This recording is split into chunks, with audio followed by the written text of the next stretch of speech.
Hey, welcome everybody to Drunk Dudes in a Gun Room, man. It feels good to be back here in the studio. It's already been a long week and it ain't but hump day. So, this show is brought to you by Gun Room Radio.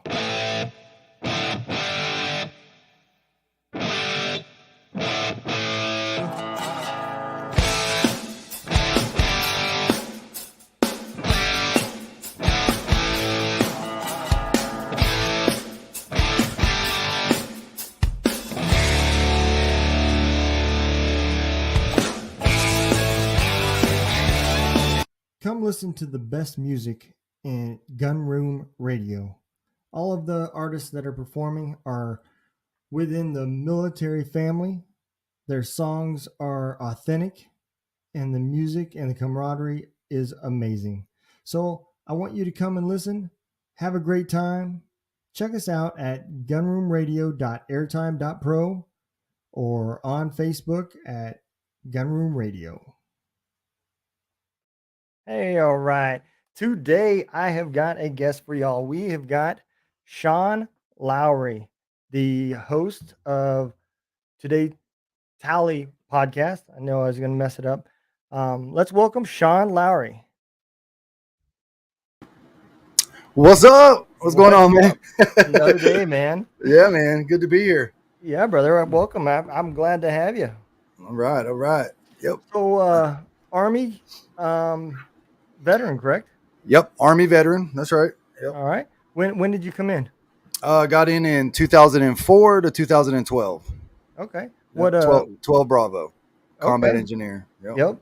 I worked with several engineers, man. That's good times. Yeah, man. Off and on the combat side, man. Heading out to the bars can be a good time too with y'all. They always knew when the engineers were coming into town. Yes, sir, man. So, like I said, we're infantry with brains. Well, y'all do get to blow shit up, that's for sure. Yeah. So we're on a mission. EOD comes through, and we're like, no, thank you. We're good. Go back home. We got this, sir, man. So, what made you come in the military, man? Was it 9/11 or family or? Yeah, I think when I talk about this, man, I think a lot of it has. I'm pretty certain 99% of it's 9/11. I'm a military brat. The reason why I say that is because I'm a military brat, dude. My dad did 22 years in the Army, so a lot of people assume my dad did it. That's why I was going to do it. But I wasn't like that, man. I was growing up. I was a bad kid, bro. I was in trouble. I was running from the MPs. Like I didn't have really that kind of love for the military as a child. When you grow up in it, it's not as a big deal as it is to everybody else. It's like a cop kid. It's not, or a preacher's daughter, right? So, I was a military brat and I was in trouble all the time. So I didn't really, I didn't even finish school, bro. I dropped out in the 9th grade. So I don't think the military was actually on my mind at that time. Long story short, after getting in a whole lot of trouble a few years and going to jail and juvie and just really destroying my life, man, I think it is when the Iraq war kicked off. 9/11 happened, and then it was like, I think 2003, we were really starting to see it on TV. And it was the first time I've ever actually seen, what's up, Eric? Sorry. It was the first time that I ever seen combat live on TV and watching the war in Iraq. So it was like, holy shit, like I want this. Like, and plus everybody at that time, dude, 9/11 just happened and there was this patriotic movement going on and everybody wanted to support our country. So I think that's what it was, man. With that and the Iraq war, I waited a few years, 2004, and I was going to go active duty Army. But at this time, I had already been married. I was now being divorced. I had 3 kids. So I just didn't think it was the right choice to just join active duty and then move, be stationed across the country. So I was like, maybe I'll serve the National Guard. That way I can still serve my country and, be in the military. So that's what I did. Joined National Guard in 2004. And then, out of 8.5 years, I did 5 years active duty time. So, so that's why I joined, man. I think it was, like you said, right on, really because of 9/11. Yeah, I got a lot of respect for the people that signed up after 9/11, because I came in 94 and there was nothing happening, cutting grass and pulling details. That's all we did. Yeah. And um, man, when you talk about somebody that comes in now, they're knowing that they are going to go to combat. It's not about if, you know. A lot of the guys when I came in, it's like, well, you know, what's the likelihood that anything came up? I mean, Yeah. you guys came in knowing, We knew it. and yeah, and a lot, and I think you know at that time, you know, there was a lot less when I came in that was saying, hey, I want to be infantry, I want to be Yeah. this, you know. We were all coming in trying to figure out what we're going to do after the military, and man, you know, it seemed like after 9/11, everybody's like, no, I want to be infantry or I want to be, you know, engineer. I want to, you know, I want to fight. And, you know, so my hat's off, man, you know, and I don't know how many people remember seeing that meme, but the one that said it had was picture of, some guys on an old 5 ton and it said, 1 weekend a month, 2 weeks a year, my ass, you Yeah. know, Yep.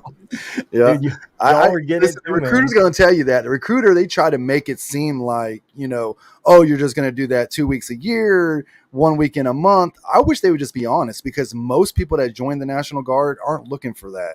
Yeah. They want to be more active and do more stuff. Yep. Just be real, like, with the schools, with the, the 2 weeks a year, with, the deployments and all the other crazy stuff, the stateside emergencies. Like, I live in South Carolina, so we had like hurricane duties.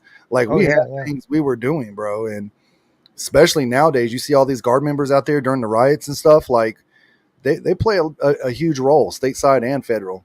Yeah, no, I agree, man. And you know, and it's unfortunate because when you start looking at the equipment and the training and everything, you know, the states just don't provide it like they Yeah. need to. You know, they want to use you guys like active, but they don't want to fund you like you're Oh, active. hell no, they don't want to do that.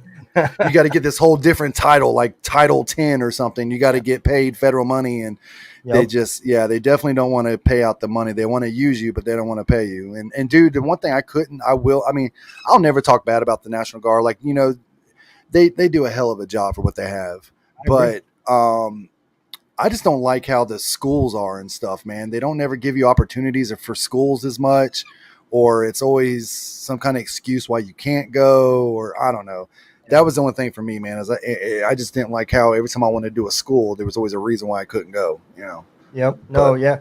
And the you know, people don't understand why you see a 60-year-old E4 because, you yeah, know, yeah, it's there's no tough to get promoted. promotions. Yeah. Yeah, You know, and yeah, and that was the other thing too. So, you know, when 9/11 was, you know, the Afghan war was just really kicked off, you know, when I was with the 160, we were so strapped, man. We hmm, literally didn't have anybody to run stateside. yep, And they called in the Iowa National Guard to run our stateside base there at Hunter Army Airfield. And man, I felt sorry for them because a lot of them, you know, were business owners, you know, truck drivers that oh own yeah, their own truck, and hmm, their budget and their livelihood is based off of $100,000, you know, that they make a year or whatever, and then yep. they're getting paid active E4. Yep. I mean, So that was a bad part of it for them, but that was also what I used to tell people that made the Guard so great, was because you're taking soldiers that are trained, we know yeah, what we're doing, but you're taking a bunch of guys that are mechanics, police officers, construction workers, whatever, and you're putting us all together. So we had, bro, when it came to a great team, we had some pretty impressive resumes. yeah, absolutely, man, A little bit of everybody. and that volunteer part Yeah. of is what makes our military great. I don't care what anybody says. You if Oh you yeah. take away the ability for people to choose whether they want to be there, and Yep. we won't be any different than any other country, Yep. you know? But you're right, man. That promotion was sorry, bro. Like, when I was getting out, dude, like, I literally retired, medically retired. I mean, they put my certificate doesn't say medically, it says retired, Yeah. but I know after, basically 9 years, I didn't retire like 20 years. But um dude, even then I was supposed to, like, even after I did 2 tours of Afghanistan, I should Mhm. have easily been an E5. You know what I Oh, mean? yeah, yeah, absolutely. But I got out at, E4 Mafia, right? Because it's like, if you get E4, that's where you're stuck at, It unless you is. do some crazy schools, or you Or know, moved or to a move, place where or there's some slots slot. open. Oh yeah, there's a slot open over here and like 4 hours away. It's like, Yep. oh, okay. So Yeah, no, but I agree, brother, it always did bother me because, you know, you guys at that time frame, it was different when before 9/11 when there wasn't much going on. But man, after 9/11, you guys were active. I don't care what anybody Dude, said, we man. ran the war. I don't Yeah. care who you are. I mean, if you look at the statistics, bro, like at that time they were saying there was 150,000 soldiers over there. There was 150,000 National Guard and Reserve units over there.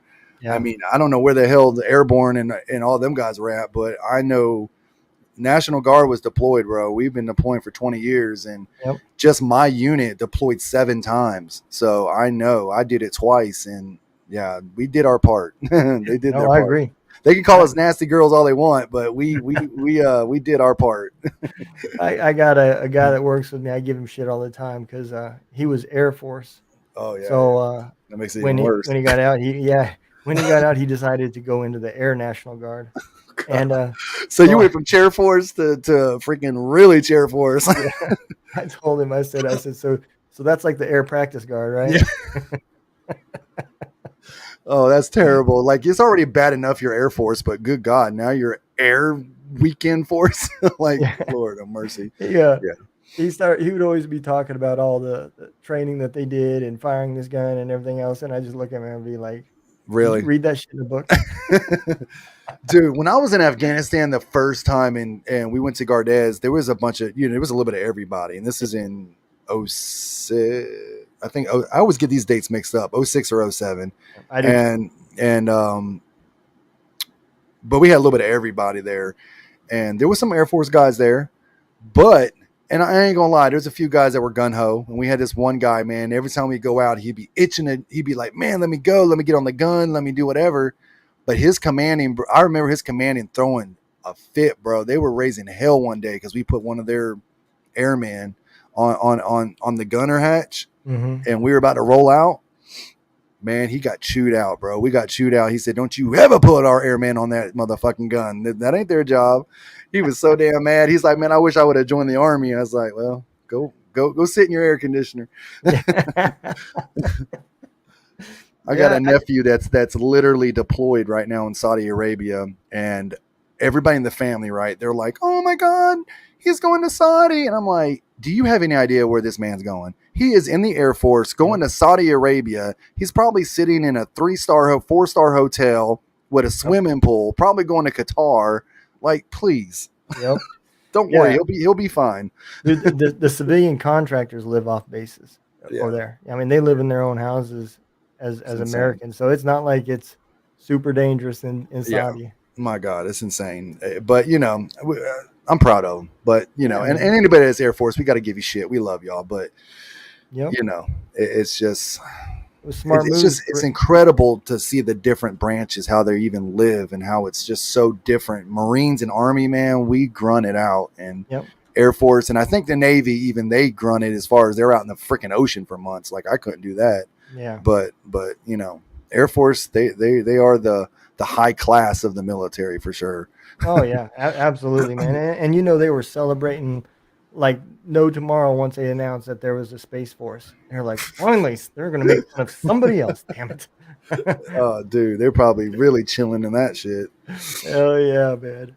So, But your book that you wrote, man, did that come while you were in the military, or was that after the military? got it right Oh, here. yes, sir. No, no. It's kind of a long story with that one. I ain't gonna get all really drawn into it. A lot of people that probably know my story, but I did do a second deployment, and that was in 2010. Went back and did my job.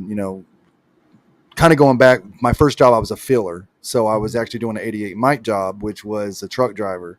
Mm-hmm. And so, I seen some action, but it wasn't really like, because anytime you're in a non-combat MOS, you're not going to see a ton of action. It is what it is. I mean, IEDs, but I that's am about in a it. big, yeah, you got IEDs, you got mortars and rockets and all that normal type shit, but we're not out there, looking for stuff.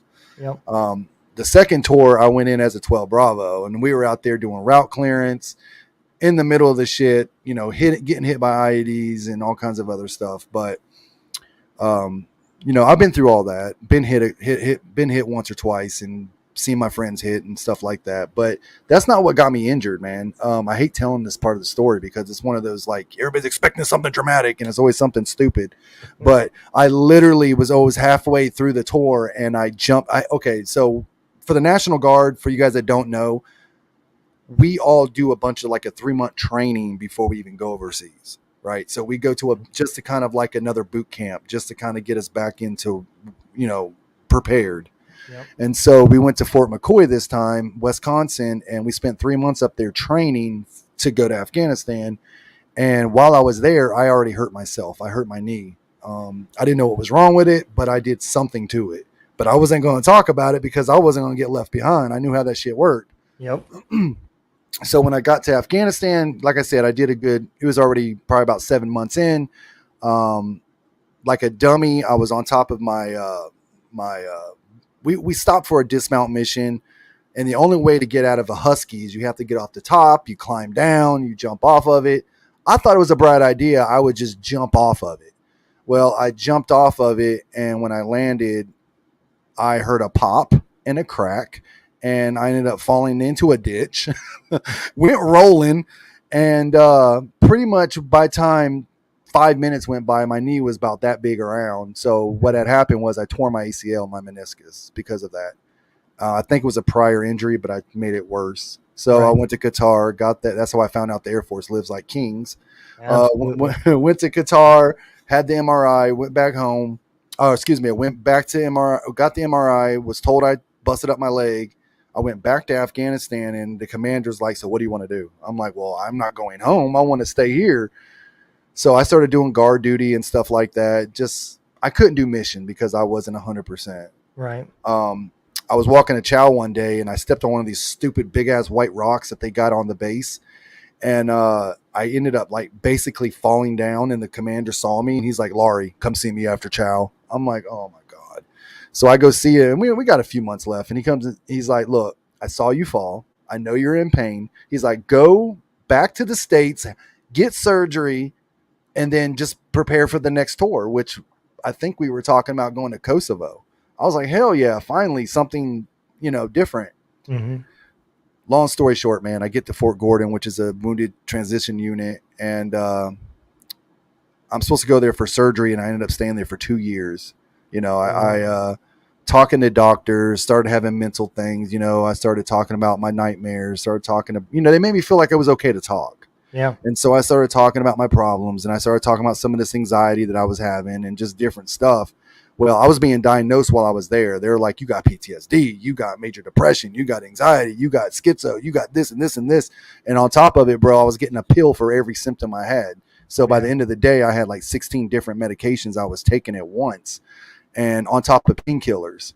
And that's pretty much was my life until they finally decided that I was no longer good enough for the Army and it was time for me to get out. So whatever, I took the retirement, I took my VA, and I got out. And I went home. But when I was going home in 2012, I was already a drug addict because I had been taking opiates for 2 years on top of Xanax, which is a benzodiazepine. So, bro, that's what happened, man. So from 2012 to 2000 I'm losing count now, but I think 2019, 18, I struggled with drug addiction, man, and struggled with depression, suicidal thoughts. Got tired of my life, bro. I was doing absolutely nothing but just snorting pills and chewing fentanyl and just spending every dime I had that I was being made. I was spending it all drug dealing, and I was just living the life of the streets. And my best friend, Barrero from Puerto Rico, he served with me at Fort Gordon, and he had already attempted suicide like 3 times while we were on base. And I tried to get him help, bro. And you know how they were. Oh, you okay? Yeah, I'm good. They let him go and all this other crap. Well, about 6 months home. No, excuse me. He got home in 2014. So it was about 2 years, but we talked for a couple years. And I didn't talk to him for about like 3 or 4 months. And I reached out to him one day on Facebook, and I was like, hey, bro, you've been awfully quiet. Like, what's going on? No response. And it went on for like 3 days. His daughter reached out to me and said, just to let you know, my dad's dead. And that was like, what? Wait a minute. What do you mean? And she's like, yeah, do you know how it happened? And I'm like, well, I know he drank a lot, but maybe it was a car accident or something. She goes, no, he hung himself and I found him. So I Oh, found out my wow. best friend killed himself through his daughter over a freaking text message. I was numb, bro. I didn't even know what to think about it. I was just like, this is crazy. Like I didn't even know how to respond, bro. Yeah. I was on drugs and I was kind of headed towards the same life. And a few more years went by. No, actually, that same year, I agreed to my wife that I was going to go get rehab. I finally went to rehab for 30 days, and that probably lasted 30 days. And then I got home and I started doing it again Yeah. because I was doing it for her. I was doing it. I was doing it. I was trying to make her happy, you know. Right. Yep. And that was my life, man. And I was gonna. I remember in 2018, right before I was getting clean, I was thinking about taking my own life, and I was really adamant about it. I was like, you know what? I was in a victim mentality. I was blaming everybody. I hated my life. I was so miserable, dude. I was just tired of living. I really felt like I was a burden. I was a burden on my family, and I was dope sick. I had been like 3 days without any pills. I was broke. I was miserable, and a buddy of mine called me up, and he was like, "Hey, man, I got what you're looking for." Of course, right? I'm like, for real? So I rush over to his house and he doesn't have what I'm looking for. He has meth. And mind you, now I'm an opiate addict. I'm not a meth addict. I've never Yeah. messed with that other shit. I'm just dope sick now. And he tells me to try it, that it's going to make me feel better. So I was desperate, bro. And I snorted a line of meth. The only thing it did for me, dude, was made me depressed even more. I went into like a major depression. So on the way home, I was finally like, I had broke down crying that I was a freaking meth head now. And I felt so sorry for myself that I was going to end my life. And I was going in my backyard. I was figuring out how I was going to do it. I said, well, maybe I'll just hang myself like my brother did and, not leave a mess for my wife. That way, all she got to do is cut me out of a tree, throw me in a box, and I'll be fine. Like, whatever. And so I was adamant. I was going to do it. And I don't know. I might have left like a dark post on Facebook. It was kind of like, I don't know what I said. I didn't say I was going to kill myself, but I probably was just dark. Yeah. And so everybody was reaching out to me, bro. I was getting these phone calls and I wasn't answering nobody. I didn't want to talk to nobody. I just wanted to get it over with and be done with it.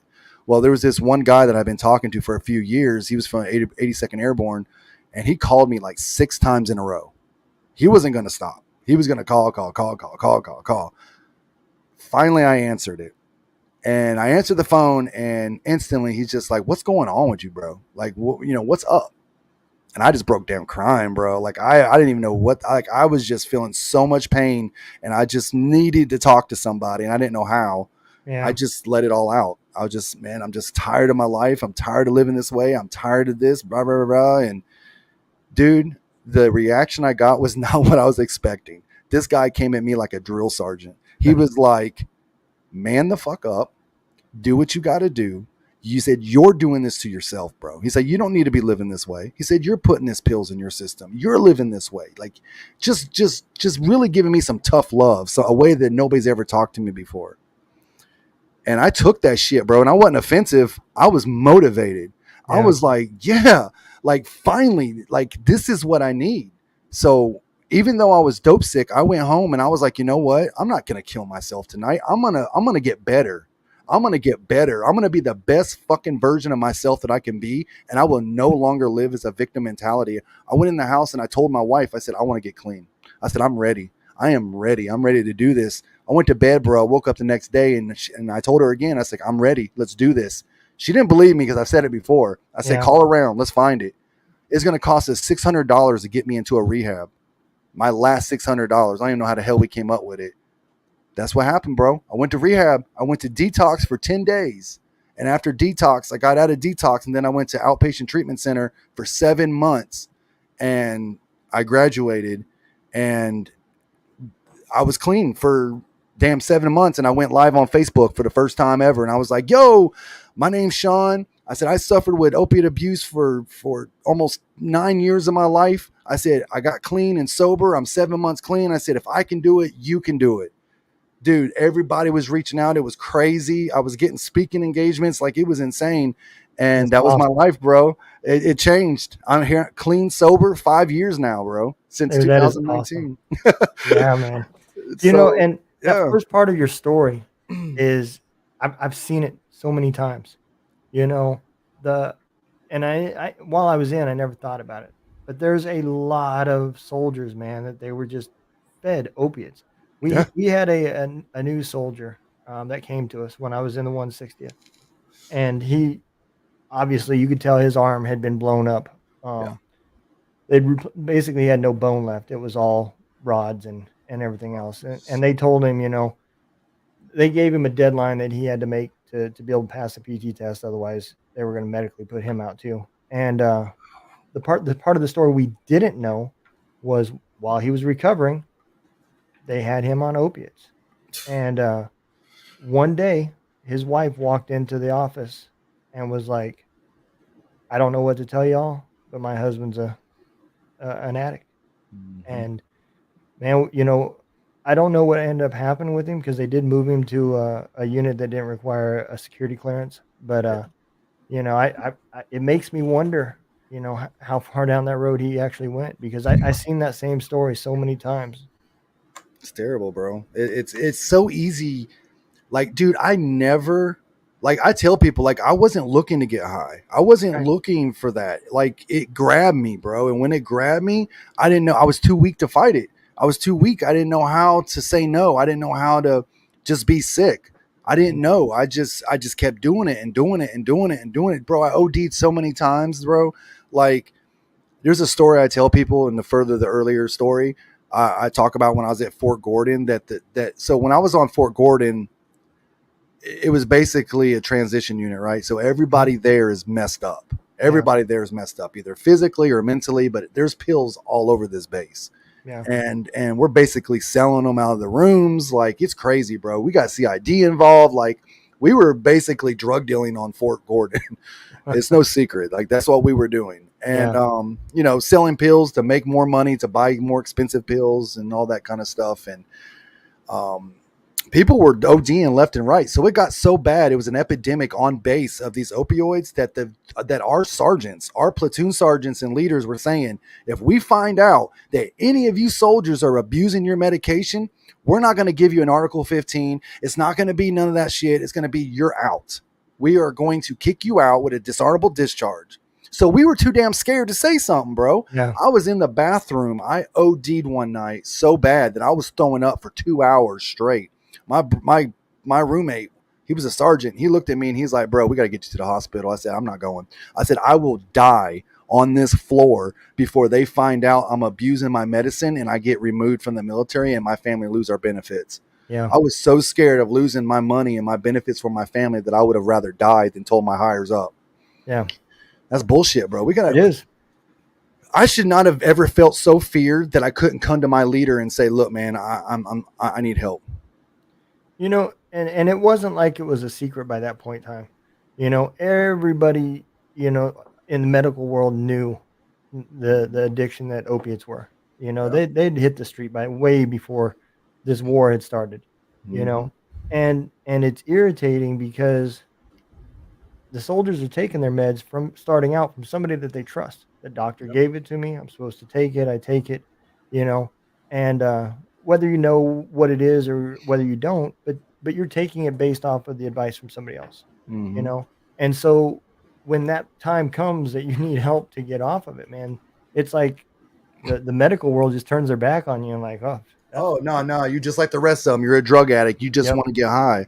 And the whole reason why, bro, like, even another part of my story is in 2012 when I finally got out of the military and I was going home. I mm-hmm, went to the VA for the first time and met my doctor. She looks at my script. She sees that I'm taking like 16 different pills. She's not even concerned about none of them, right? She's just like, "Oh, I see you've been taking opiates for 2 years. Oh, I see you've been taking Xanax for 2 years." I'm like, "Yes, ma'am." She's like, "Well, you got to do away with one of those because they're going to kill you if you keep taking them both together." I'm like, "Well, I've been doing it for 2 years. Like, you can't I just can't stop neither one of these yeah, medications." But my anxiety was so bad, bro, that I was having panic attacks daily. And so I had to really choose yeah, between opiate, which I'm dope sick, or my benzos, which gives me panic attacks. So which one? So I chose my Xanax because at the time, I felt like I would rather be dope sick than have a panic attack. Yeah. So she just took me off of them. She's like, well, okay, you're done. So I go home and I'm like, now what?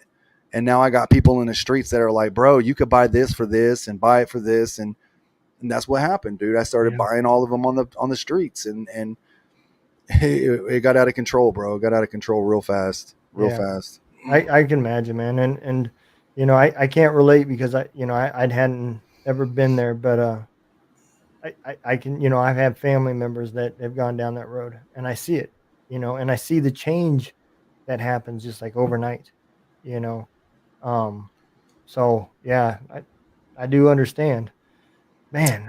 But you were asking about the book. If you want, I'll jump into that. Okay.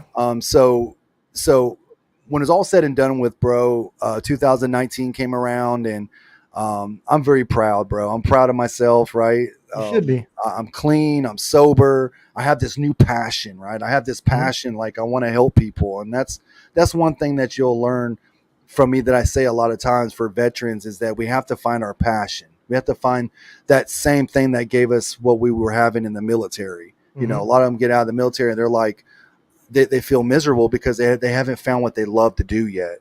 Right. And so I found just telling my story was good. People were listening to me. People I was attracting a certain crowd of people, and they were like, yeah, like I can feel this guy.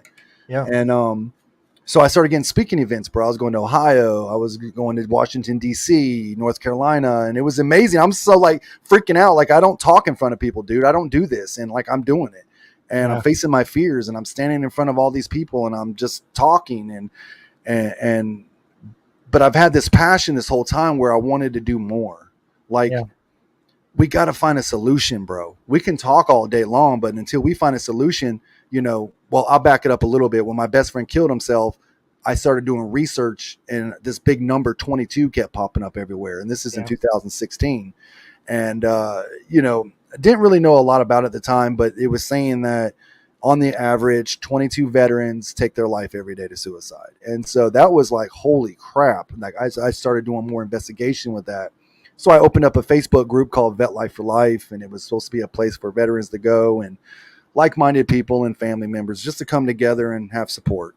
Mhm. And so that's how all that started. Even at the time when I was still getting at the end, I was still high and still killing myself. I was still trying to help other people.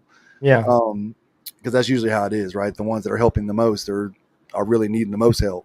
Yeah. You're But right. so that was going on for a few years, and then it was around 2021. I started talking to some friends and some entrepreneurs and different stuff, and I was like, I need to write a book. I need to do something. I don't want to write a book just about my life. I want to, because one of the biggest questions I get from people is, how did you get sober? How did you get clean? How did you change your entire life for this 9 years of misery to who you are today? And I wanted to put it in words. Yeah. So I said, you know what? How about I write a book called Veteran Mindset 2.0? So it's like a 2.0 mindset. And that's what I did, bro. It's like 2021. It took me a whole year to write this book. And it was based on 5 ways how to upgrade your mindset to the next level. And in this book, it talks about the 5 ways. And then Mhm. it goes into different affirmations that I use. It's all personal development, bro. It's all self Right. care. It's all, I truly believe that our mindset controls every aspect of our life. If you believe it, it's going to happen. If Yeah. you truly believe it, and you got to get your mind to believe it. And that was the big ticker for me, man. It's like, as soon as I believed that I could be clean, as soon as I wanted things to change, things changed.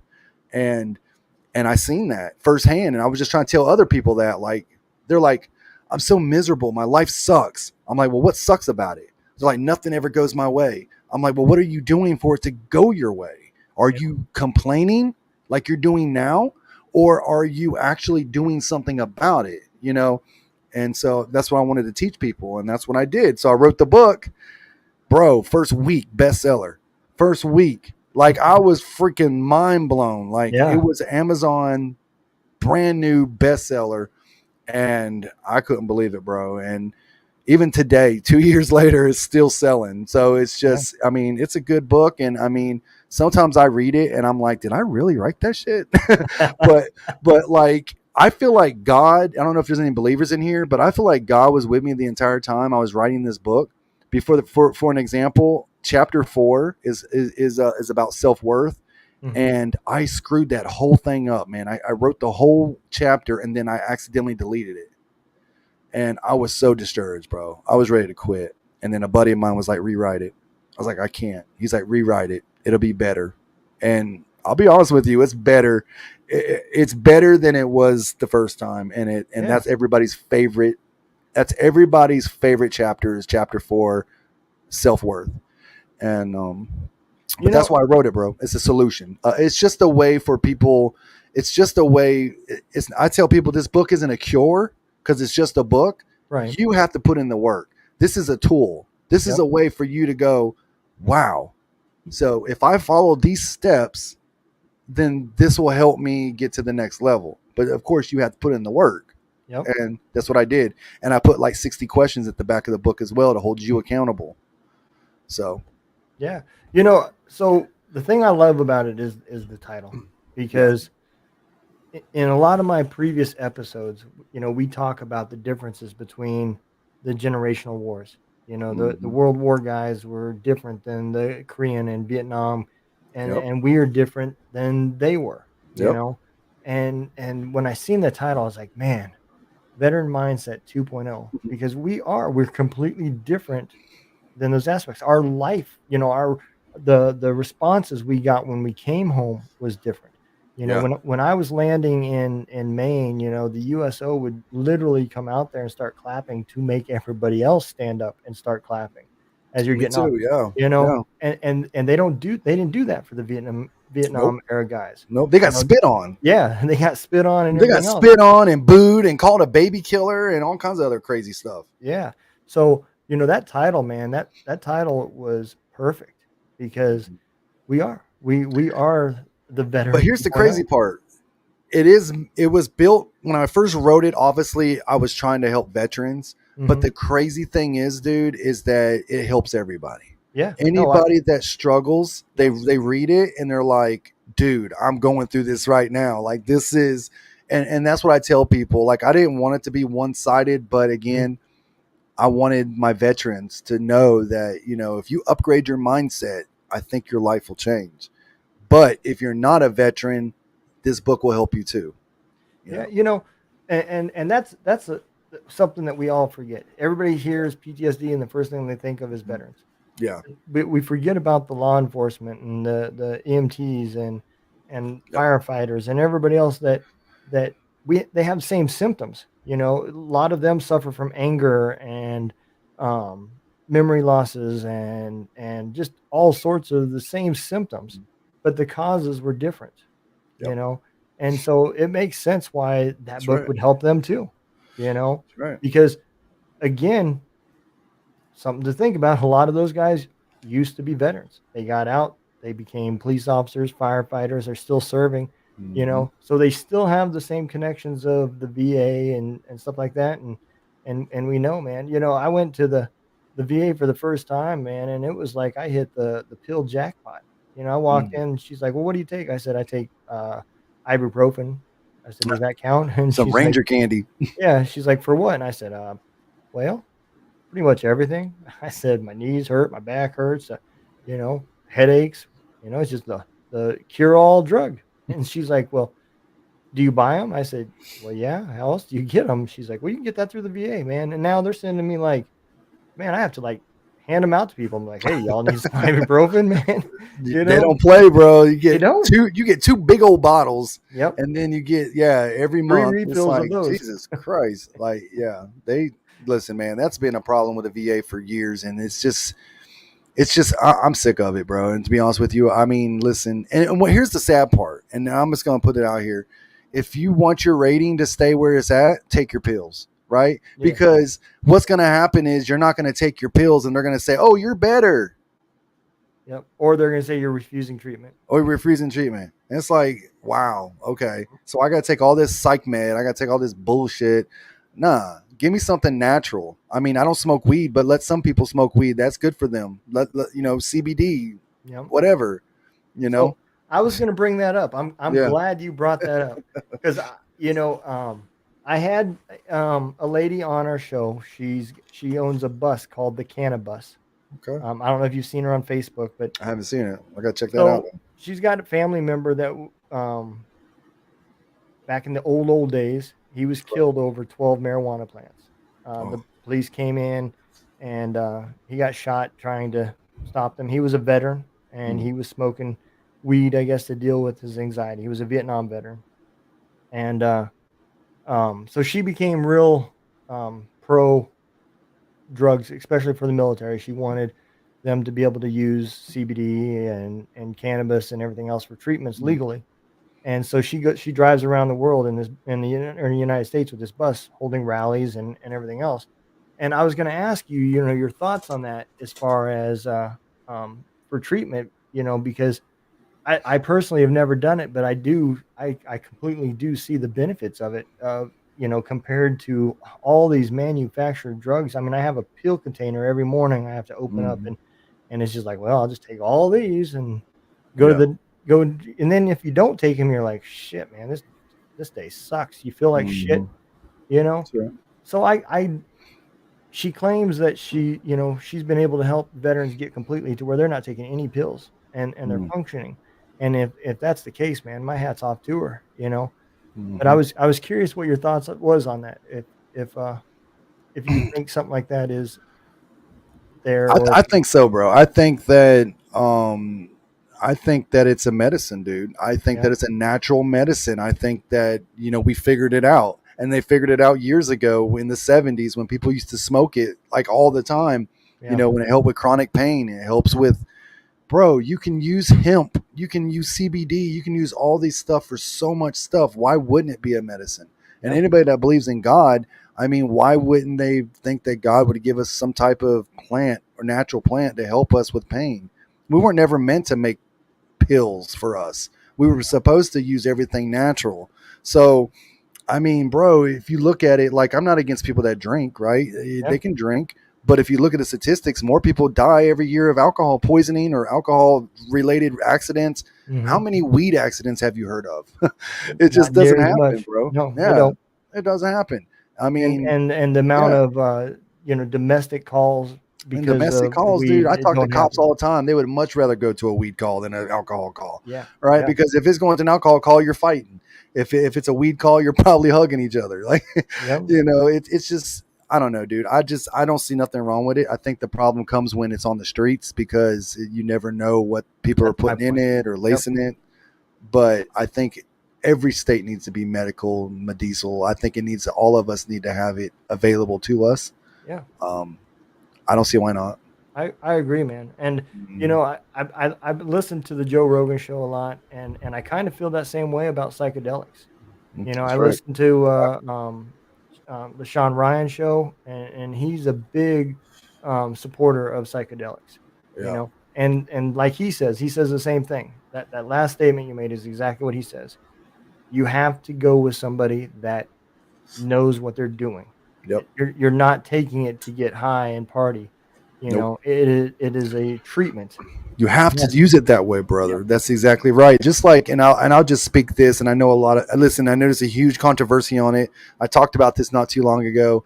But like methadone and Suboxone, I get Mhm. it. Listen, methadone, I really don't care for. I think it's a little too powerful, and I think that it's way more addictive. But Suboxone is a great alternative for somebody that struggles with any kind of opiate, especially heroin, or if you're really a big opiate addiction. But here's the deal: you gotta want to stay clean. You gotta want to be sober. You gotta want to use these things the right way. If you're using Suboxone to get high, or if you're using it other than treatment, it's not gonna work.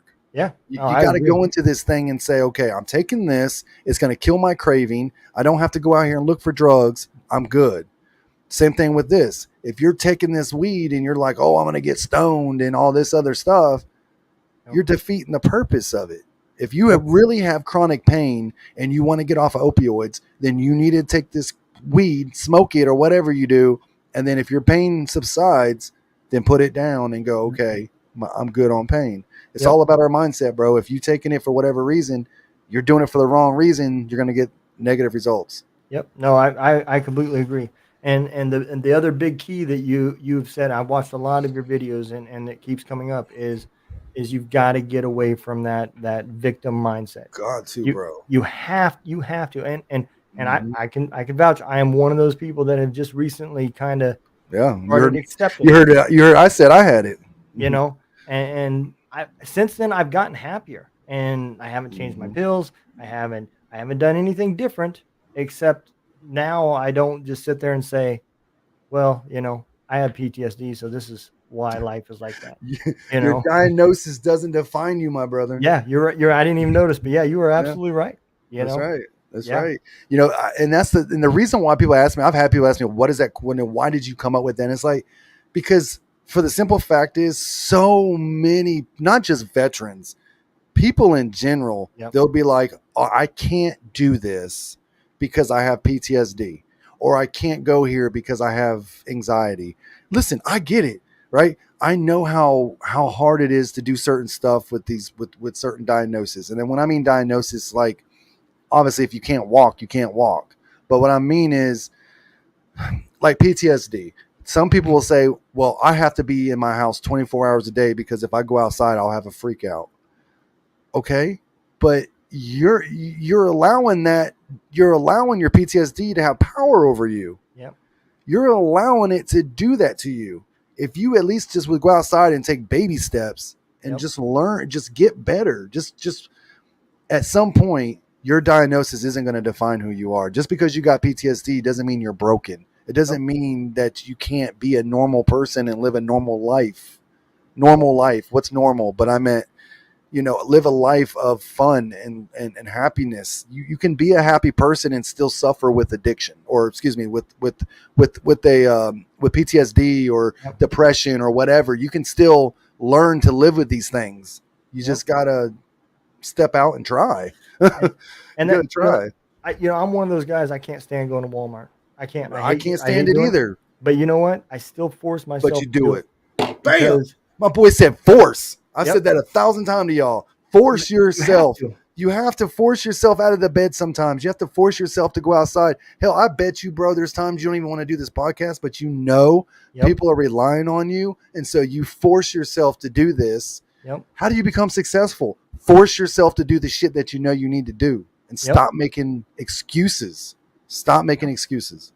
No, you are absolutely right, brother. And I think that is the biggest thing to take from any time, you everybody can say I have problems. Well, guess what? We all do, We all do. you know. So at what point, and I hate to say it, I use this example as all the time in my shows, that they say once you hit rock bottom, then you'll realize, hey, you need to get help, right? The Mm-hmm. problem is, as soldiers, we've always drove on.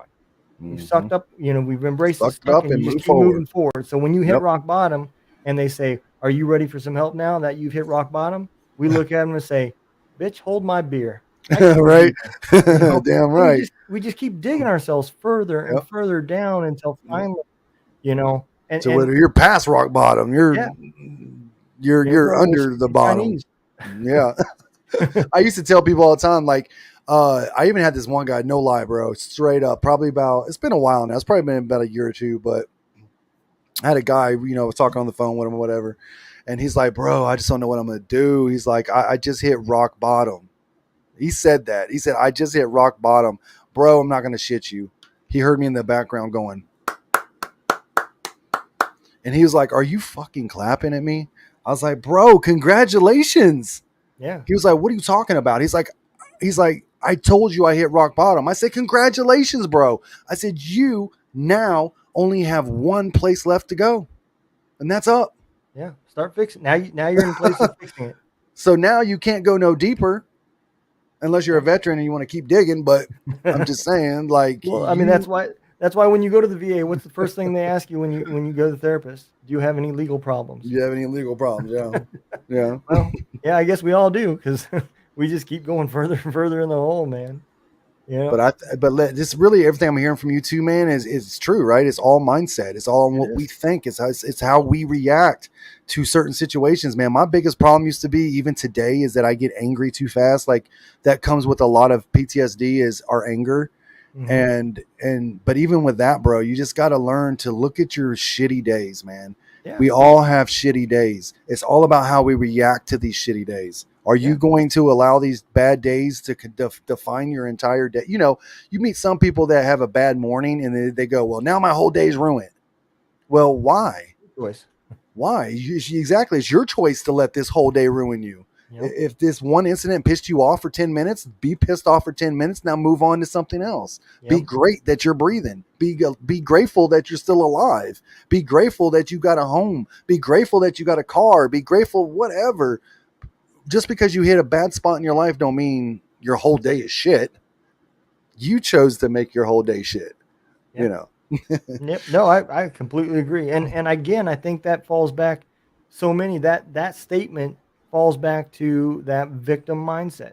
Yep. You know, Yep. great, my It's whole not my day's fault, ruined bro. now. It's your fault. Yep. You know, You great, my did whole this to day's me. ruined because you ruined it. You ruined my day. Nah, Yeah. bro, you ruined your day. Yep. I mean, listen, if you're married, you know that's hard. Your spouse can piss you off easy. Yep. But it's my choice if I want to stay mad all day at her. Right. I mean, she can do something or say something, and you know, I'm the kind of guy, dude. Even today, I don't even stay mad, bro. It's not Yeah. even worth staying mad. Somebody can do me dirty, and I literally an hour like whatever, Yep. whatever. Like, there's other things to worry about. I mean, why am I going to? It takes a lot more energy to be angry than to be happy. So, Yep. you know, I'd rather just be happy and live my life and just be just grateful that I'm alive, bro. Yep. And I think, unfortunately, I think a lot of this comes not just from anything else, but a little bit of age and a little bit of wisdom. I do That feel too. like That as too. I've gotten older, I've been able to see through some of the bullshit that would used to make me mad, you know. And what's the old saying, when you're young, full of piss and vinegar, well, That's true. I think as you get older and the vinegar goes away and you just Yeah, end up pissing all the time, I agree with that. you kind of just let shit roll off the back. You might make a statement or say something, but you have no intentions of standing there and arguing with somebody all day. And I've seen that difference, especially with podcasting, because when I first started podcasting, man, and somebody would make a comment that I didn't like, well, Oh, you ready to go now I want on? to argue. Yep. Yep. Yep. Now I don't even respond. Nah, it's what's worth it, bro. Yep. No, dude, I used to go. So TikTok's the worst. I don't know if you've It is. had a chance to hang out that toxic ass app, but Yeah. I keep getting banned. it's one of my biggest platforms, right? So I go live over there, and when I first started, dude, oh god, it was just so much toxicity, so Yep. much, politics, and so much just rah rah. And I used to feed into that, and the more I fed into it, the more it got worse, and the hate came tenfold, bro.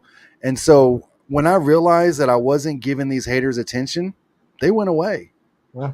And that's what I do now. Like, if you hate on me, there's a block button for a reason. Yep. Goodbye. And I think kind of in a way, if people would realize it, because I used to be that same guy too that say, fuck Facebook, I'm done with this shit. Mhm. You Yep. know? But if you change your mindset and you change what you're searching for, guess what? Facebook changes too. Facts. If you stop chasing all the things that piss you off, Mhm. like politics, religion, any of the big things that you want to Right? argue about, guess what? When you stop searching for it, Facebook will quit showing it to you. They It'll will quit stop triggering showing you. you. Stop putting yourself in these situations. It's Yep. funny you say that, dude. It's like people are pissed off about things that they keep putting themselves in. Yep. It's like you just said, if politics piss you off, then stay out of it. Yep. If you can't handle talking about politics, then it's not for you. Yep. Stay And away from it. it took some time, but since I've started this podcast, dude, and especially now that I've started this radio station, dude, my feed is filled full of music and artists and veterans. Dude, I come to Facebook pissed off and I leave happy. A That's lot of good, people man. come to Facebook happy Yeah, and and leave again, pissed off. You know? I do want to throw this out here though, and I feel like it's important to say because a lot of times it's easy for people to be listening to us and go, "Oh, well, they just act like they're perfect and Oh, they never not have by bad far. days." Let me tell y'all something. I am an open book and I am very transparent. I get angry, like I said a minute ago. I get angry all the time, and I am not perfect. I am not perfect, and there's days that I'm ready to freaking flip out on people. But here's the Yep. difference. I don't quit. I don't give up. And I don't blame other people for my problems. I will never blame anybody in here for what's wrong in my life. If it's wrong in my life, I probably did something that made it that way. And I will take responsibility for my actions. That's different than the old me. The difference between some of y'all is that your life's in shit, but you want to blame other people because your life's in shit. You want to Yep. say it's that person's fault that you can't grow, and that's just not true. You are responsible for your success. Like in my video, I duetted with Jelly Roll. You know, he made a perfect video. He was like, you know what? You are the only one responsible for your success, bro. Yep. You want this podcast to boom and have 100,000 downloads? Then that's you. You got to be consistent and you got to do this every single week Yep. and don't give up. And one day it will, bro. One day Yep. it will. You got to believe it and you got to know it's going to happen. You know, Manifest that shit. I do believe I was never a big Jelly Roll fan. Never Yeah. really heard of him, right? Yeah. But I do believe that the Lord gave him a different purpose than what he thinks. Bro. Because until he started talking about his life, Yep. I didn't really start listening to his music. And Yeah. then after I heard his stories and I learned a little bit about him, because if you just look at him, Mm-hmm. you're going to judge and You're you're going going to to be judge him. wrong, Oh, yeah. And when you hear his stories, man, and then you go back and you listen to his music, it has a whole new meaning. Bro, he came up the same way I did, bro. The Yeah. same way I did. I was a white boy that was mainly, like I said, I was a white boy. My dad was in the military, so we were very diverse. You know, anybody that knows the military is around very diverse, you know, black, whites, Mexicans, whatever. And that's the way I was raised. And so I wasn't always like a lot of people growed up in a small town, whether with that race or this race. I was raised around a lot of violence, a lot of gangs, a lot of inner Mhm. city type stuff. And so I came up that way. And, you know, I lived 4 hours out of Nashville. Just at the same time these guys were coming up, I was living that same lifestyle, you Yeah. know, but I could have chose to live that life. All my friends from my town are in jail, bro. Everybody I know when I was a teenager is in jail or they're Yep. dead. And everybody's like, wow, only you. And now you're not even the guy you were in high school. I'm like, no, because I chose to be different. I chose to be better. And I made a different life for myself. It's up to Brother, us. I'm telling you, dude, you were right on it. And Yeah. and your podcast. So at what point did you start your actual podcast? Man, that's a tough one, dude. Like just like with everything, I struggled, bro. I think people don't realize podcasts are harder than they seem. They are Especially if you do it by yourself. when you do it by yourself, and Oh my God. it's just very hard. It's It just is. very hard. You got to figure out I think the biggest thing. First, I'll say the commonality between us all is that I think a podcast host wants to be heard. I think we Yep. have a message. I think we want to be heard, and I think we want to get that message out. Yep. But again, I think on the other flip side is that there's so many interesting and great people out there that we want them to be heard as well. Yep. So it's like you got to decide on what you want, right? Either you want to have just a podcast where you talk, like video and all that good stuff, or like me, where it's just audio and you can really focus on it.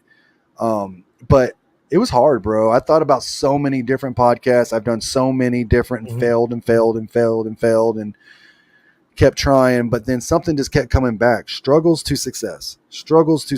And I started realizing everything that I talk about and everybody I talk about with, I always talk about where they come from and how did they become successful. Yep. Right? Like that's what's curious to me. Like I don't care what you're doing like as a celebrity. I want to know what was the turning point from your struggle Yep. to your success. And Yeah. so that's what I do. I bring on these influencers, these big people, and I say, hey, listen, you know, everybody wants to know your story, you know, because we all have one. Yeah. And so that's what I do. But it was probably a couple years ago, man. I cranked it up, and like I said, I failed, and I got tired of it, and then I did it again, and I did about 20 episodes and I was burned out, bro. Because I have a tendency to do a lot of stuff at once. I'm very Mhm. ambitious, bro. It's like I'm doing events all the time. I'm writing books. I'm doing podcasts. I'm doing live social media. And I overwhelm myself. And so then I get to a point where like I'm just burned out. Yeah. And I'm an empath. So I talk to people. I feel their pain and it makes me sick. And it's very hard, bro. Yeah. But I did my first season. I did 20 episodes. And then I was like, I'm going to take a break. I'm going to take a break, a mental mind break, a mental mindset break. And what was awesome is when I came back, I talked about having that mental mind break. I was like, look, everybody needs to take a mental break. It's Yeah. good for you. And now I'm crunked back up and I got 11 episodes to drop now. So, I didn't quit. I just stepped off for a bit. But yeah, man, Yeah. that's what I did. It's a couple years ago and I'm still going. And the one thing I get a lot of people asking, so I've been podcasting now for, I don't know, almost completely 2 years now. So Nice. heading on the 3 year point. And I do this because I love it. I could care less where it goes. Right. What I'm Right. doing is what I love. I love Yep. talking to different people and learning different sides of the stories and hearing different stories from the people, just like you said, of how they Yep. came up and their Mm-hmm. struggles and to where they're at today. I just I love it. And Yeah. and it doesn't everything have to be negative. It doesn't always have to No. be I got PTSD and life is horrible. Mm-mm.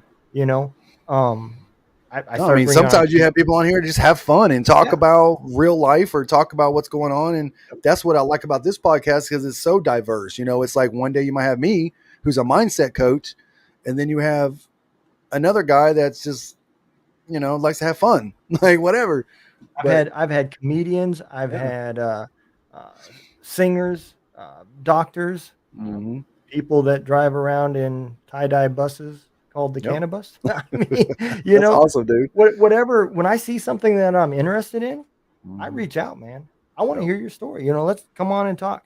Yep. And I think that's why I like the Joe Rogan so much, not just because Yeah. it's super famous, but because that's the way he runs it. He runs it Mm-hmm. based off, oh, I love to hear this story. Let me hear. Real, bro. He It's had a real. farmer on there one time that was from Georgia doing regenerative farming, and he was curious about it, so he brought him on the show. Some no name, no guy farmer, you know, and that's what I Mm-hmm. love about it. You just don't never know what you're going to get. And I tell people, I said, put the stats away. Don't think you're going to become the next Joe Rogan, It's and not as talk easy as you about think. it's not. Logan And Paul with freaking number one podcast in the world. And yep, it's like, yep, what do they do different than us? Right. But they have a team. they have a team. And you know what, bro? And we'll get into that in a minute about the nonprofit. But yeah, one thing I've learned, brother, is we have to have a team. You got to have a team of people that you can support, that support you, believe in you, and have your back. And they put your interests, the business interests at heart at Yep, first. You're golden, bro. yep. You're golden. Yeah, man. And I podcasting can just be so healing.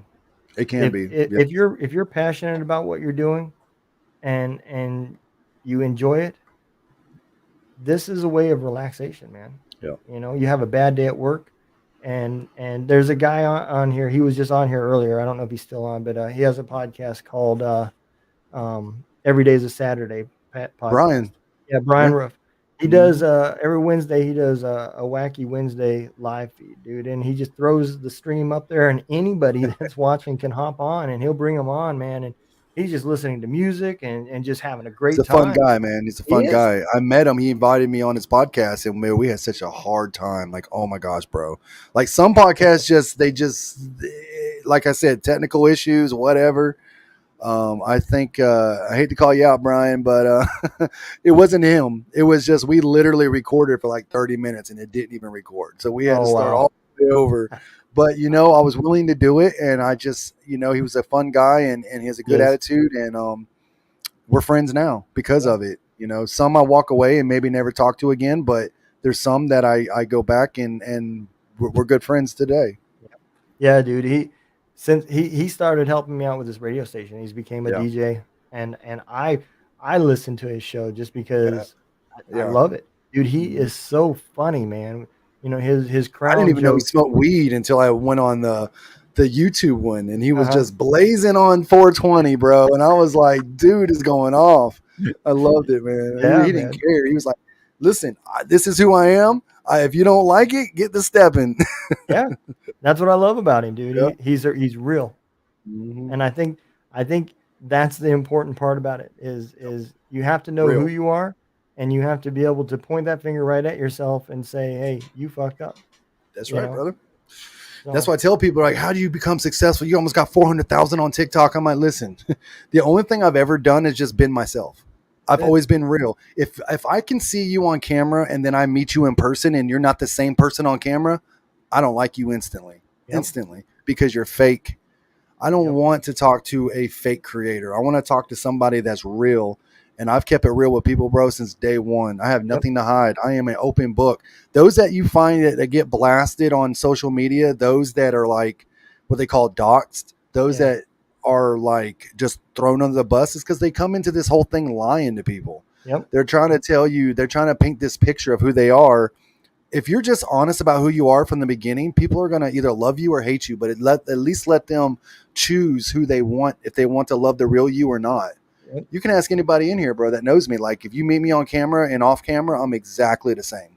Yep. Same with me, man. And I can this podcast we would have went the exact same way, whether the amount of views said 0 Exactly. or 10,000. It wouldn't have mattered to Exactly. me. Nope. We would have done things exactly the same and had Mm-hmm. a great time. And that's one So, thing let me say this really quick, is that one thing I've learned, and the hardest thing is what we do, bro, is personal development, mental health, anything that's positive, bro. It's easy to take this podcast and make it into like more, like, have you ever noticed like anybody that does something that's more of like a bitch session, yep. it explodes.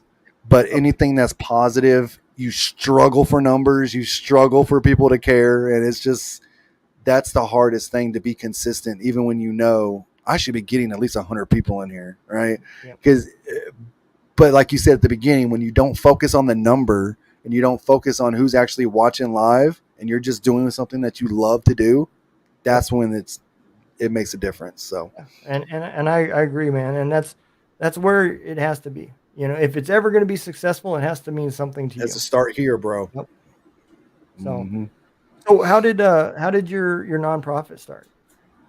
So that was another interesting story. It started in 2016 when I first, like I said, I wanted to create this group, and at Hmm. the time, it was when Facebook first came out with these groups. Like, you could create a group on Facebook, Hmm. and so I created a private group, and it was called Vet Life for Life, and it was a place where obviously I wanted veterans to come, but I knew their families were struggling, and I've always been that guy, man. I've always been, as much as I want to help veterans, I've always been able to help everybody, because I just can't seclude everybody, man.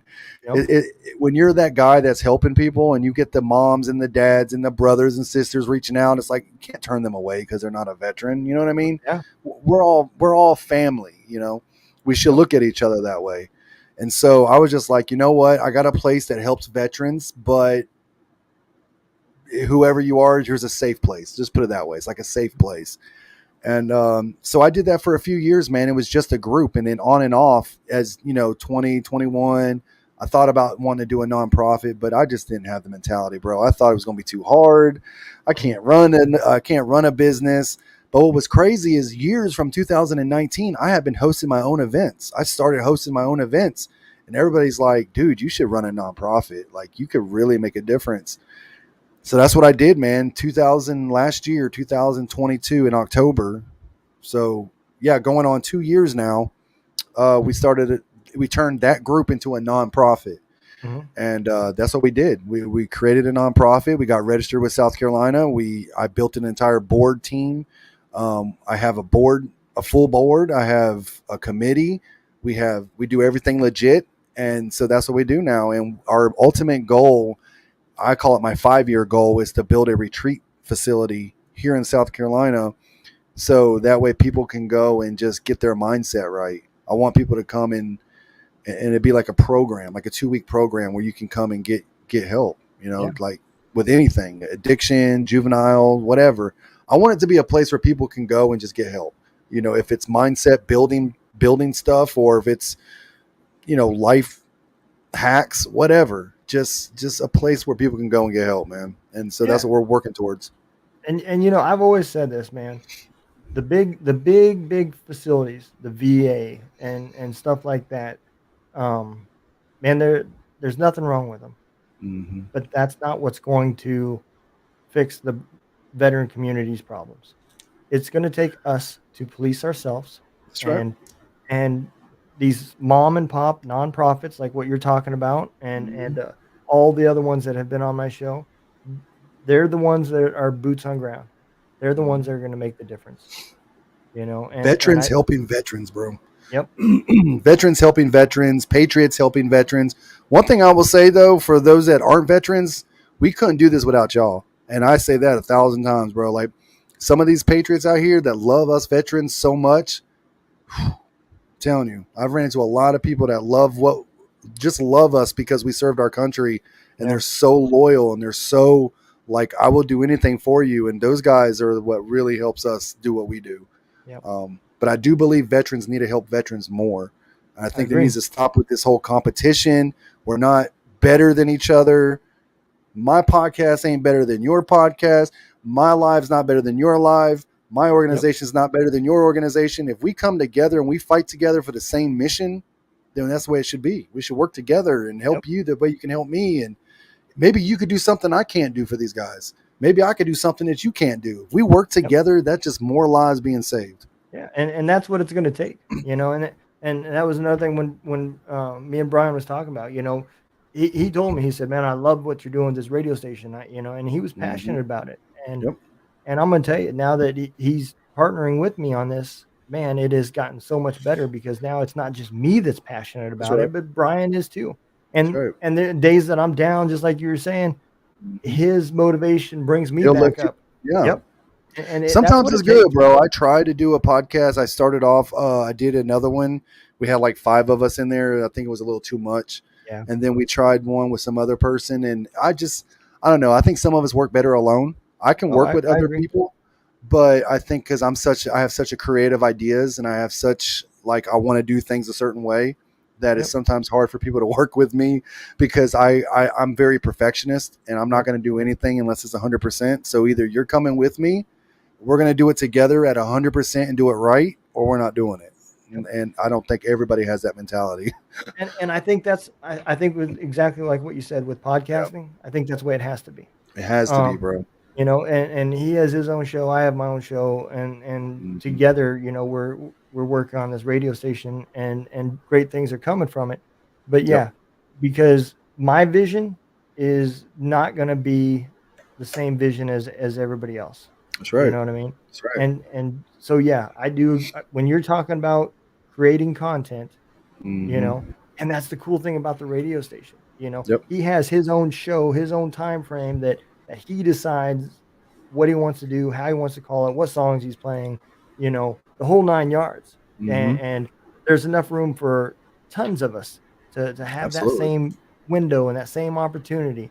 And I think it's a great I didn't mean to go off on the radio station, but yeah, but I'm No, passionate about it, that's man. okay, bro. That's something you're proud of and you're passionate Yeah. about, and that's okay. I mean, if we can't love what we do, bro, and you can't be proud of it, then I even tell people it's like just even it's an accomplishment. You know what I mean? Yeah. People are like, "Oh, dude, I'm not going nowhere." I'm like, "Are you serious? I could probably make a list of great things that you've done this week." Just the fact that you sit here and got a new podcast with your boy is like that's huge. Celebrate.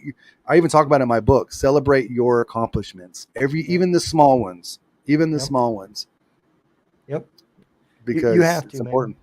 Yeah. And with anything, just like with a business, man, they, Mm. they say there's two things: you can either run a business or you can work a business, but you can't do both. Yeah. You know, and sometimes with podcasting and content, we get so wrapped up in those weeds that you can't see Yep. the accomplishments. That's And right. it takes those people, it takes your followers and Yep. everybody else just to say, hey, how much this meant to them, Yes. what you said, and then it pulls you out of those weeds, and you take that step back, and you're like, yeah, That's what does it we for did me, do this. man. Yep, That's what does it for me. I I talk about it agree. all the time. It's like, you know, when I first started doing this stuff, just talking, making videos, whatever, I've been doing it for so long now. But even now, I look back and I'll look at a comment. People don't realize I am that guy that even if I have, say I make a Facebook post and it's Hmm. 700 likes and I don't know 25,000 views, or 25,000 comments. I'm reading as much as I can possibly read. And for every good comment, bro, I just take it in and I suck it in and I go, wow, another person is going to have another good day because of something I said or did. And especially the messages, bro. When I get messages that say, hey, man, today's video, you just saved me or you took me to Yeah, the next level or whatever, I'm like, wow. You know, I got this one guy. His name's Mike. I mean, I've had numerous people tell me I saved their lives, but this guy, I truly believe, because every time I see him or he sees me, it's the same thing out of his mouth. Or he'll introduce me to somebody and he'll go, "Hey man, this is Shawn.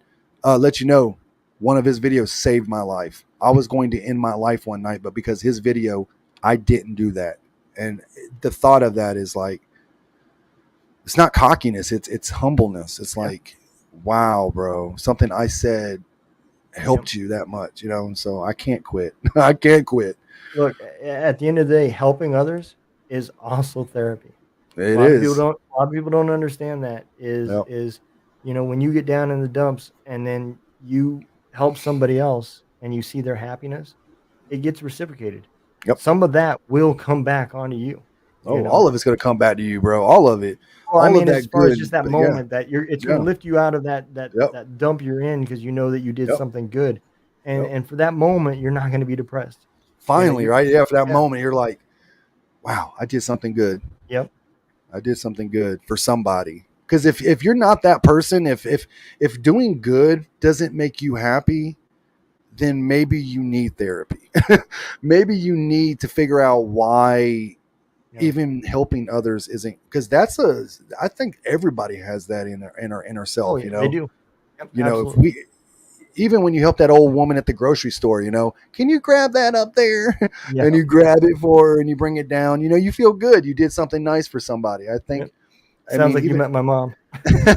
even for like a nonprofit, bro, there's one thing I've always said, and I wish, bro, if I had one wish, it would be to have unlimited funds. And the reason why, and people say, well, money don't make you happy, rah, rah, rah. I'm not doing it for happiness. But Yeah, if I had unlimited funds, do you know how many people will be riding around in minivans and houses and trailers and cars? Like, do you know how much I would just be giving away shit? yeah, If I was that guy on this live right now and I was rich, like I would literally be like, okay, let's give away. Who is hurting tonight? Who needs something? Right? Like, I yep, got a family of 5, and our car just broke down, and I would have been like, you're getting a new van. Like, yep. Take it out. it's crazy hard, bro. I know it's, I know I would be that way, and I'm going to be that way, and I Yeah, don't know. I just love and to give, man. again, I feel the same way. I never thought about it. Like I said, right now I'm in Missouri, and Yeah. my family is in Georgia. That's primarily where we were at. Whole different environment. Missouri Yeah. gets fucking cold. I Oh, mean, I dude, don't know if Fort anybody Leonard Wood. realizes that it gets fucking cold. And I didn't think about this till I came here. I mean, I did, but it didn't hit me. You see a Yeah. homeless veteran in Yeah. Georgia, and you're like, "Yeah, I know it sucks. It's going to drop down to 65 tonight," Yeah. you know. And when I got here, and I seen homeless veterans, and I'm like, Freezing to death. "Yeah, it's like fucking -7." Yeah, man. And I'm just like, I don't care about at that point. I don't care why you're there. I don't care what Yeah. your story is. I don't care what your mistakes are. Hmm. You know, I wanted to do something, and so I partnered with several. There's a bunch of us podcasters that are getting together, and it was just a group chat. We were talking. I was on a show, and one of the podcasts, I told him, I said, I want to try to get to where we can see how many jackets we can raise, Oh, and that's all nice. of us, go around to our local people. That we're all in different areas, and let's start handing out jackets to homeless veterans. And the other guy is like, I think that's a great idea. We'll call it the jacket off, you know. And I was like, dude, that's perfect, man. That's awesome. We'll make it a joke. We'll make it funny, but we're gonna Yeah. do some great things. And Yeah. so I'm gonna buy a trophy, and somebody's gonna be the winner Oh of a shit. jacket off. I So see. I see the greatness of it, but my veteran brain kicked in as soon as you said it. I was like, yeah, wait a minute. The what? yeah. Say that again. And that's what happens when you give us veterans the Yeah. opportunity to come up with Oh stuff yeah. like that. It's gonna be stupid and dumb, but Hey, listen. somebody's gonna be warm. Oh my gosh, dude. I have a buddy of mine, and this is off topic, but it's so crazy. And I know some of y'all ain't gonna get this, okay? So just don't even try to get it. But just when you put veterans together, just like he said, we come up with some weird stuff. We'll do some crazy stuff, say Yeah, crazy stuff, and we had this joke, and we used to say, "Man, we should do a TV show or a morning show called Jerk and Catch in the morning." And I'm like, "Well, I'm jerking, you're catch." But Yep. yeah, even today we crack on about that one. He's like, "Yeah, we're gonna turn that into a YouTube." I'm like, "I don't know, bro. I don't know." And dude, that's the But amazing thing. I had a Marine on my show, and I heard him on another podcast. I listened to this podcast called the Salty Soldier, I think is what it was yeah, called. It yeah, I know that guy. I was on that podcast. Yeah, he's a was great you guy. really? Yeah, yeah, Okay. yeah. Yeah. Well, he was on, this guy was on, and I said, dude, man, he is so funny. I got to get him on my show. So I reached out. He created a farm. He's Mm. in North Carolina, just up there by Charlotte, and the name of the farm is Morningwood Farm. And the part that was funny, he said, "Man, I'm getting surrounded by all these suburbs." He said, "At Mm. some point, I'm going to lose my land and I'm going to have to sell." And he said, "We're already looking for other states where we can move to get away from it all." Right. And I said, "Man, that sucks." He said, "No, it's going to suck for them." I said, "Why is that?" He said, "Because I've already submitted the application and paying the fees. I'm changing my street to be called Morningwood Way." He said some rich ass suburb is going to be living on Morningwood Way, and he's going to tell everybody that's his address. I love it. I said, dude, that is hilarious, man. But yeah, and he all of his shirts, go right along with it too. I can see Morningwood. Rocket Morningwood. Yeah, it said his logo is Morningwood Farms. We're up before everybody else.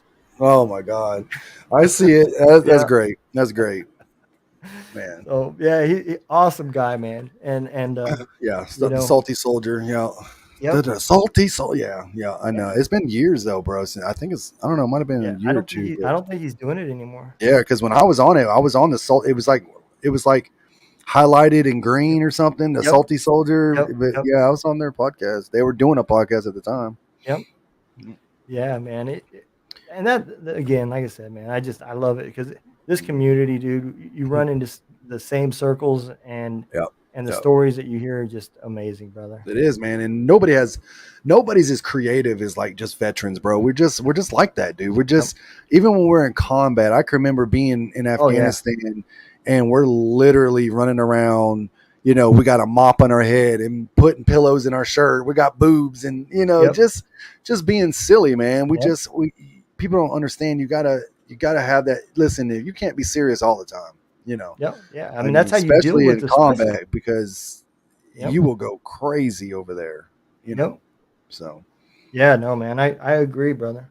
that's my So thing now. I'm always so serious. Like I take mental health very serious, yeah. and I can't stand like, bro. I do have sort of a little pet peeve, and I feel like there is a lot of I don't know. I don't really say it much, but since we're being real, there are certain people out there. I feel like there are people that use mental health and 22 for clout. There are people Oh I yeah. feel like are using our veteran brothers suffering as a way for them to grow, but So I don't focus on that. But it just irritates me when I know for sure when there's people doing it for their own personal gain. yep. I'm like, nah, bro. Like these are really my brothers and sisters that are dying out here, and you're worried about money or you're worried about claim or fame or whatever. It just kind of pisses me off. But like I said, I don't focus on it like that no more. But that is one of my pet peeves. Yep. No, I'm right there with you, dude. It wasn't Yeah, too long ago, and I'm not talking trash about them because I do follow their page. I like their yeah, page, yeah, and this was what do we call it in the army? I was giving them a little bit of professional development yep. That's right. is what I was Yep, giving them. yep. But so it's called their site's called Vietnam Veterans is what it's called. Okay. They usually and it's usually Vietnam veterans, a bunch of hashtags, and then it says Vietnam veteran flags still for sale or something like that, right? They're Hmm. selling flags is what they're doing. Right. And they usually post a picture or something. And they posted one day of I'm not even gonna try to act like I know his name. I don't remember it. He's a comedian, but he's been burned and he Oh, you know who I'm Bobby talking about. Headline. Yeah, there you go. Yeah, And yeah. they posted a picture and they said, "Can this veteran get a God bless?" Mm, And it just hit me the wrong way because I was mm, like, "Look, all I'm getting from this post is that this veteran needs a God bless and you have a flag for sale." That's Mm-hmm. all I'm getting from this. I said, you guys didn't talk about the fact that he's a comedian, that he has a show coming up. If you're going to Mm-hmm. use him to promote Yeah, yourself, man, at least promote him. Let the world 100%, know bro. what he's doing. Yeah, You great know, guy, great yeah, guy, dude, he is dude. I funny as fanned. hell. He's funny as hell, and I can't give away too much stuff that got going on. But anyways, um, just great guy, dude. And I was like fangirl when he started following me. I was just like, bro, like I love what you're about because you. This Yeah. is an example of that he took his struggle and he turned it into success. This man could have gave up, bro. He's been Yep. burnt 99% of his body, Yep. and he's still out here rocking it. Still Yep. out here doing his thing and making people smile. So fuck, dude. If he can do it, I can do it. Yep. That's how I look at it. Yeah, man. After that, I seen him. He made a post, and he was kind of basically bitching about that same thing about people stealing his pictures. Yeah, I remember that. I Using, remember that. You won't even give me credit, but thank you for using yep. my shit for. Yeah, yeah. I remember. I tried to reach out to him. I wanted to see if he'd come on the show, but he He's hard to probably get a get, hold of. He's yeah, hard, but he probably has like, I don't know, probably 50,000 messages a day that he gets yeah, hit with, yeah. you know. But yeah, dude, I would love to have him on sometime. And Mhm. Well, I'll tell you what, man. If we can well, make our connections happen, like I think's gonna happen, you might have a chance. We'll see. That's all I'm gonna say. I appreciate it. He's a Like I great said, guy, though. he Yeah, is. He's funny as hell, man. I he I, I is. wanna I wanna catch one of his shows. I really Yeah, do. yeah. I, Matter of I fact, he's know got one coming up in he Myrtle does. Beach. He does. He sure does. So Yep. Awesome dude, man. But yeah, so where's the best place for people to find you if they want to get part of your nonprofit or check your podcast and all that good So stuff? I guess if anybody's interested in this guy, you guys can find me right here on Facebook. My full name, Shawn Laurie. You can find me on TikTok, Instagram, YouTube, all the same, Shawn Laurie. You might, if you type in Sir Veteran Guide, that's on TikTok. Um, but yeah, that's where you can find all my content. If you want my book, you can actually go to Amazon and type in Veteran Mindset 2.0 or Google. It'll be the number one. It'll pop up as soon as you type it in. Actually, in all my links, though, I have a link tree so you guys can, find all my information by going to my profiles and just go through my link tree. But yeah, that's where my book is. If you guys are interested, we do have an event coming up. It's called Walk a Mile in Their Boots. It's our 5th annual. It's not a 22K this year, but we are going to Myrtle Beach. We're doing a walk. We're doing a boardwalk for 22 is what we're calling it, a boardwalk for 22. So it's a huge speaking event. We got amazing creators coming out, big influencers. Somebody that I know, our main event is Conservative Anthony. He's from Okay. TikTok, and he's just a great guy.